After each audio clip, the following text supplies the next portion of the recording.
This is Vigneto, a podcast.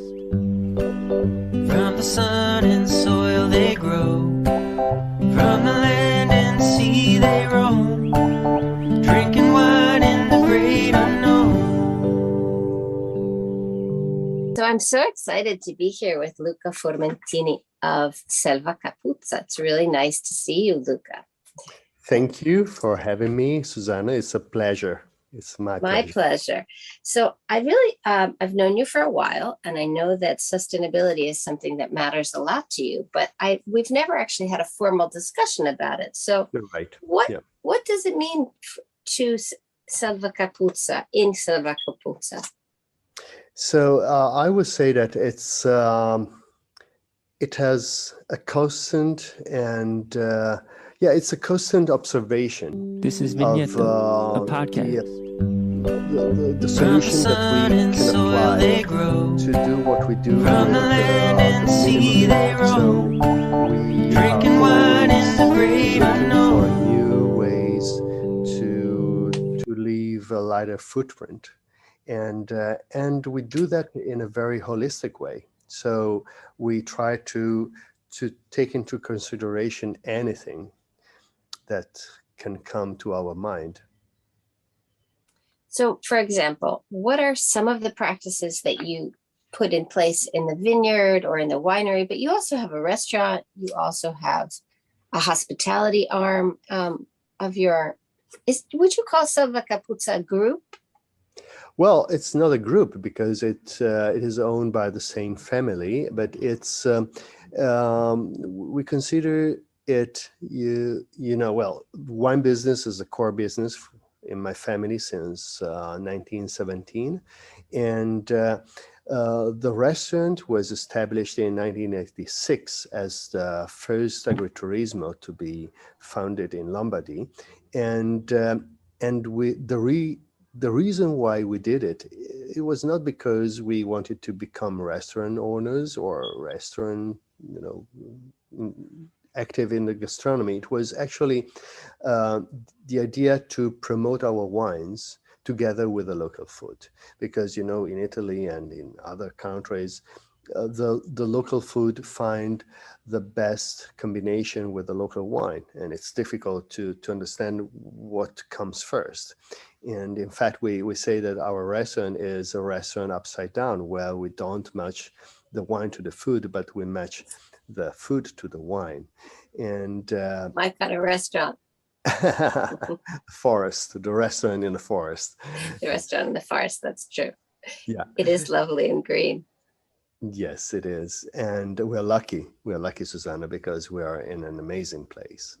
And so the same happened with the apartments, because after a few years of restaurant, we understood that there was an increasing number of people who wanted to have a deeper experience of what it means to be here, and not just taste the wines, visit the vineyard, and have some food, but also to stay a few days with us. And so we restored another forest, as you know, 870 steps far away from the restaurant. And there we have 11 apartments where we offer our guests the chance to stay and live in Selva Capuzza for a few days. And so in another farm, which is 870 steps far from the restaurant, we now have 11 apartments. And wow. And so this is like, completing the chance to be in Selva Capuzza, to really live in the place. And there, by the way, we applied many interesting ideas about sustainability, because Selva Capuzza for us is a single thing, where you have different places to do different things. So you have the winery in the center, at the core. You are surrounded by the vineyards, And on the two sides of the vineyards, you find the restaurant and the apartments. So the place is the same, the name is the same, and the name takes its meaning from the place. And it's an old place which was called Selva because many of the areas south of the Lake Garda between Desenzano and Sirmione were really wild places which were dangerous to get across for many years up to the Middle Ages. And Capuzza because it is the cap, it's the top of the hill of the Morenic Amphitheater. And so for us, Selva Capuzza is one single thing. And there must be a continuity. There must be harmony. So it doesn't matter if you start from the wines or from the restaurant or from the accommodation. You have a connection with the same idea. And in terms of sustainability, this is very, very true. Even as you ask, there are different ways of translating sustainability into the different areas of production or activity. So, for example, in the vineyards, the first thing is we're not using any kind of herbicides since almost 20 years. And we do our best to reduce the number of times that our tractors go into in the vineyard, so to avoid pressing of the soil and waste of renewable energy and accumulation of copper in the soil. We look after water footprint, and we very much look after biodiversity, which is not so much considered here in Italy, but we think it is one of the most important things, because there is no real sustainability if you don't allow nature to have space, to have a room. And this is why the 15% of our surface is not used for vineyards, but you have woods, you have wild places, you have gardens, you have we have olive trees and other things. This is very, very important because you have to allow nature to live, and it's great results by that. You can have a wine tasting in our wine cellar facing the vineyards, and very often you see wild rabbits hopping by, going in front of you. And we had a nest of I don't know how you call them in English. These are small hawks. Mm-hmm. What are they called in Italian? Gheppio. I don't know. Gheppio. But small hawks. Small hawks which did their nest on the top of the portico of our cellar. And I usually go there in the morning with my laptop, and I was seeing these hawks flying out of the nest in front of me, going for hunting and get back. It was amazing. And every time that you see these things happening, you think, okay, this is so much more than a seal, than sustainability seal or organic seal. Right. This is the kind of certification that we're looking for. Right. Right. And what else? We always look for local employees, for example. Mm-hmm. I was going to say, what about the social, the social employee part of it? Local employees, local suppliers, which is also very, very important. And another thing very well, I don't think that if you're really into sustainability, it's not doing what you do in this term just inside the borders of your company. there's also a need that you go beyond those. And for example, it's many years that I dedicate a lot of my time to associations, consortia. And so you try to bring your ideas and to invite people to focus on sustainability even outside your company.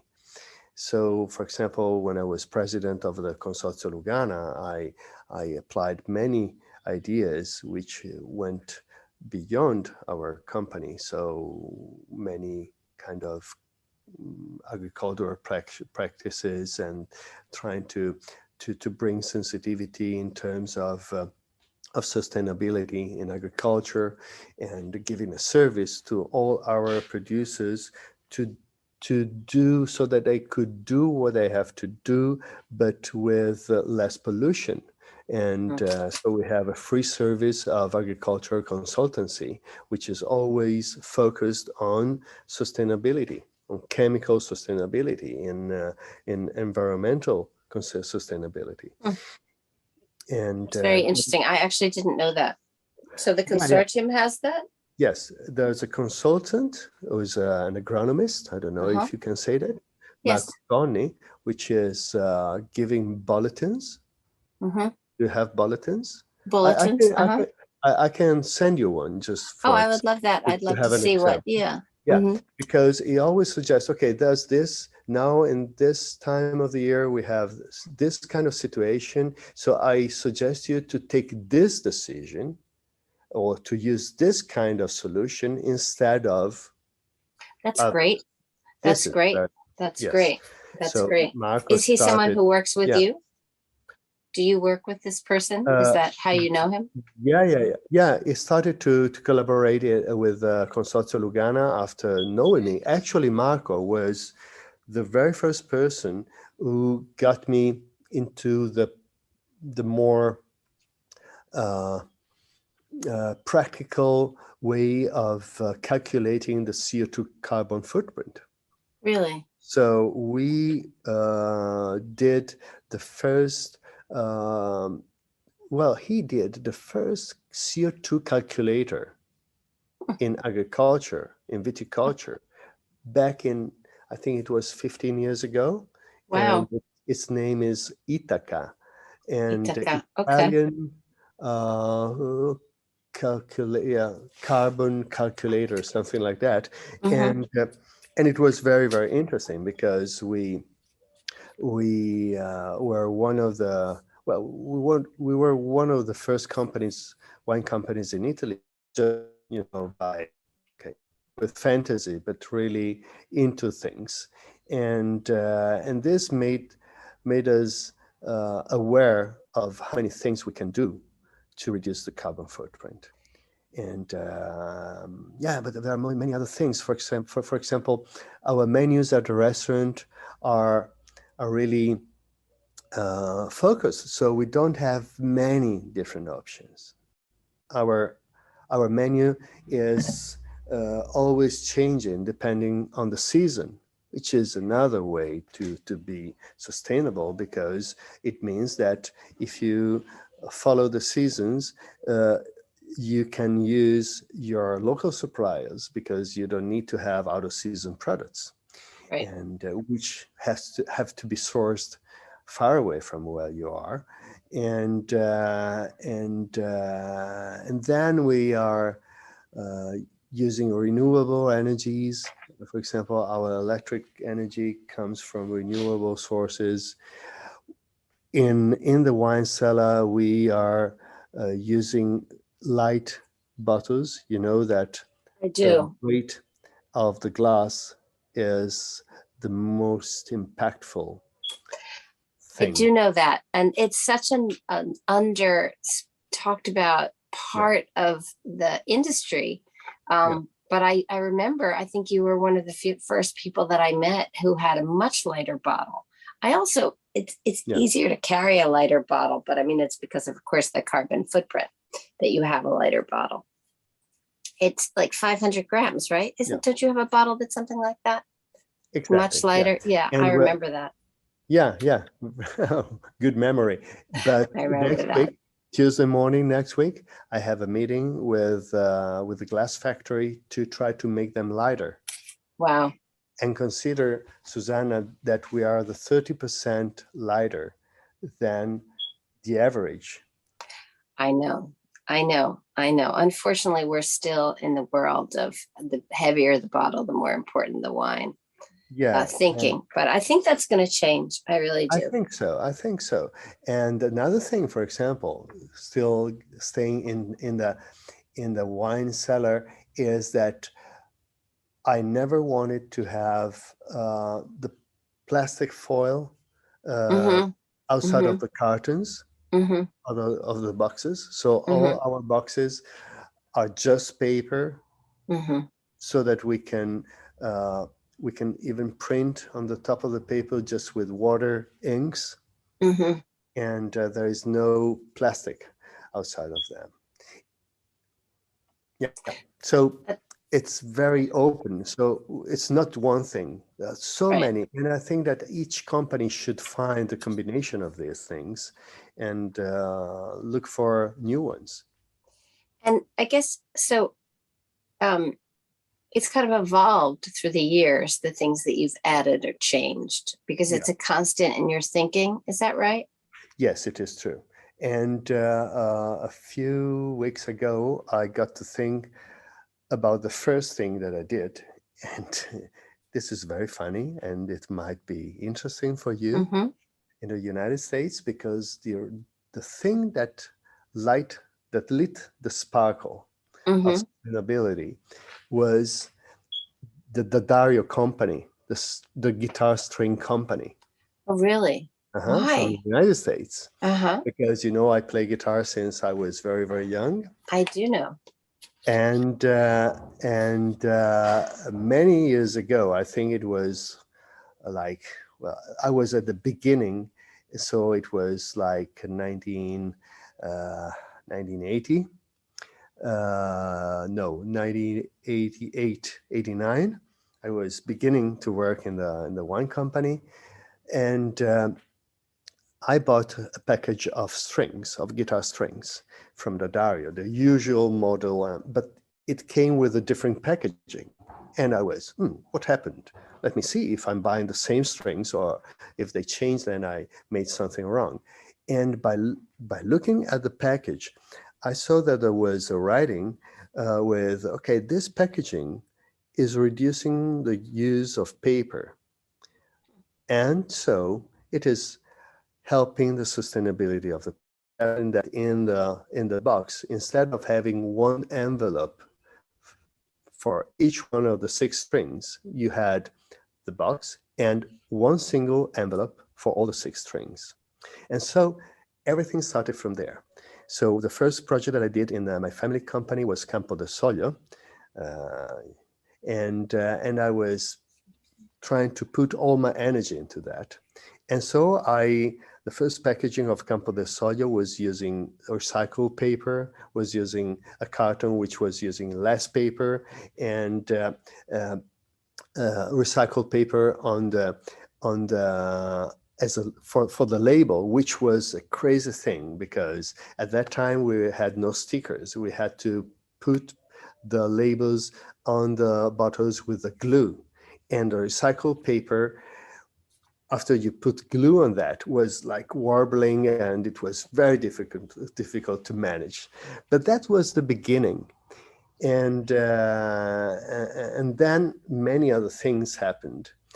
But the thing is that now there's still something new coming in, because beside chemicals, beside CO2, beside social and water footprint, beside biodiversity, I'm now more and more into circular economy. I've been invited by a university to be part of a board of this kind of research, which makes a connection between companies which are producing waste and companies which could translate that waste into a resource. Right. Which I think this is amazing. This is so interesting. Yeah, And it is really interesting. Circular economy is a very interesting topic. Yeah, and universities are playing a key role in this term. absolutely. That's exciting. Yeah. Is it a project? Is the waste from vineyards or just general from other kinds of industries? Well, in this case, I was because I was invited to participate to that, and I was bringing the waste of vineyards and of winemaking as a potential resource. But there were many other companies, because this puts you in connection with companies which might completely be different from what you are doing. Absolutely. Different products. Absolutely. Yes. Last week I had a conversation with somebody who's in the tire industry, and we were talking about circular economy as well. Yes, it's actually fundamental that we figure out what to do with waste. Yeah. So what do you see happening kind of in Italy near you in Lombardy, or generally? Do you think there's a lot more attention to sustainability than in the past? What's your view? Do you feel like it's kind of common parlance, like people talk about it much more, or not really? So, but I must say that sustainability is something that we usually talk first. So we don't get many questions from Italian wine lovers and customers and guests about sustainability. I have the feeling that the reason is because they're almost afraid of asking. Yeah, I'm wondering. I mean, that's interesting. Maybe it's not the word that they use, but do people ask you if your products are organic or biodynamic? Do you find that it's a word that people use, or not even that? No. Yeah, you're right. You're right. They're more into that, and this opens for us the chance to tell them about sustainability. Right. To tell them, look, organic is a very, very small piece of sustainability. Very, very small. And in Italy, I have the feeling that we could use the example of, do you remember in the medium age when rich people were buying I don't even remember the name in Italian, from the popes? They were asking for the indulgences. Oh, yes. Okay. Indulgences. Mm-hmm. Indulgences. Okay. So that if they did something wrong, they were like, okay, buying the favor of God, and by offering some money to the church. So I'm not saying that nobody is the church and they're not buying favors or whatever. But if you're really into sustainability, the organic seal certification is not the answer. Of course, if everybody could have this kind of certification, there would be less chemical footprint, but it's just a small part of the game. And for example, yesterday I was having some people from the local touristic office, and I was telling them how you can tell by yourself where you are, how things are done. And so herbicides are really easy to see in the vineyards, for example. And biodiversity, how many trees, how many area which is not productive is in the company you're visiting. How heavy are the bottles? So these three things already tell you a lot. How do you see herbicides in the vineyard? What are the signs that you would see? You see that there's a line, mm-hmm. which is of come si dice secca, dry of dry grass, just under the vineyard. So you see these lines, like brown lines between the green grass. So you see that the role of herbicide is to clean the area where your vines are planted from grass, and so it is. There's a very thin line. It should be thin, but sometimes it's even 50, 60 centimeters wide, which is not. So it means that it is very bad managed. But in this way, it's immediate. It's interesting. Immediately see where herbicides is being used. Well, I know when I'm on a vineyard that is, either organic or biodynamic or, hopefully done in a sustainable way, the vegetation and the insects that you see hopping around are crazy.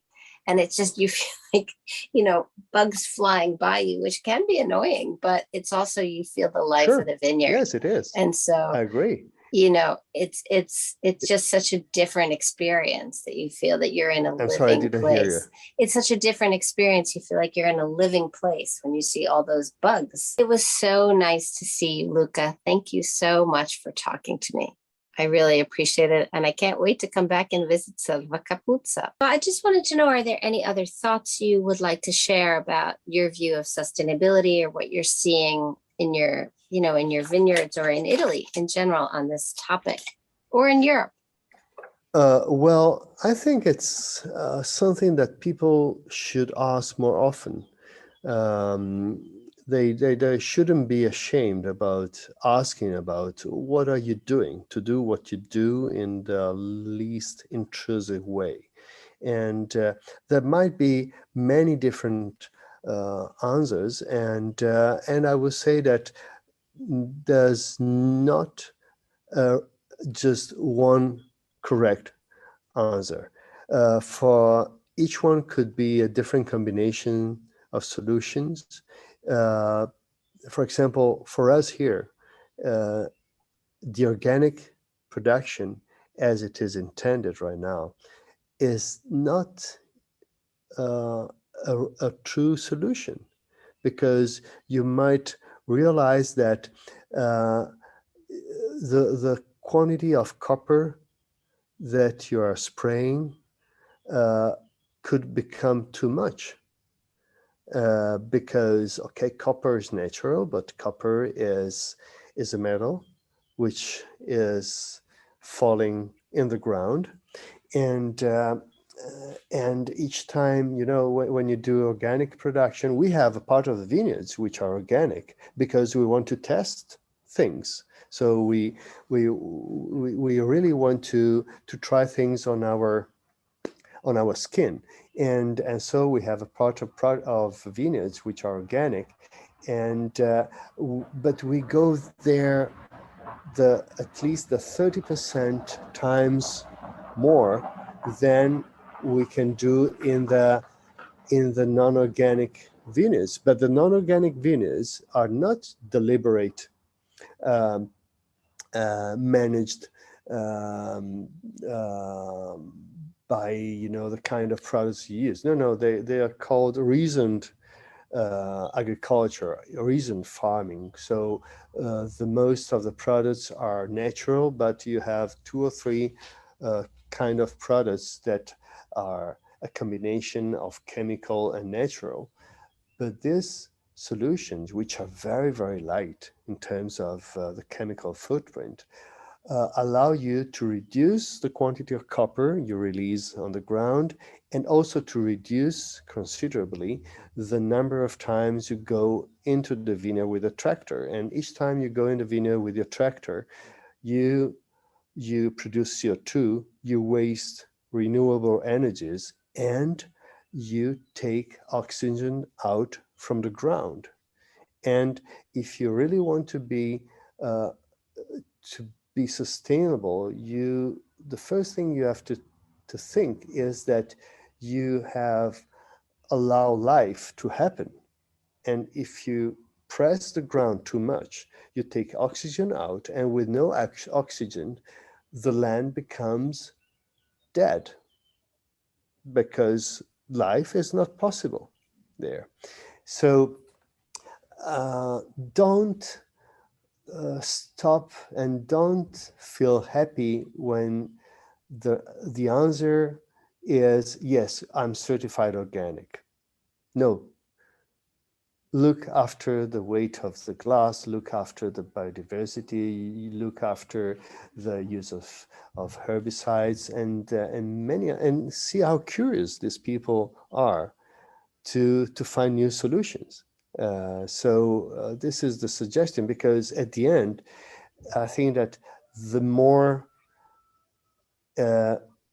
producers understand that people are sensitive, are curious to this kind of things, the more they will feel the need to go in that direction.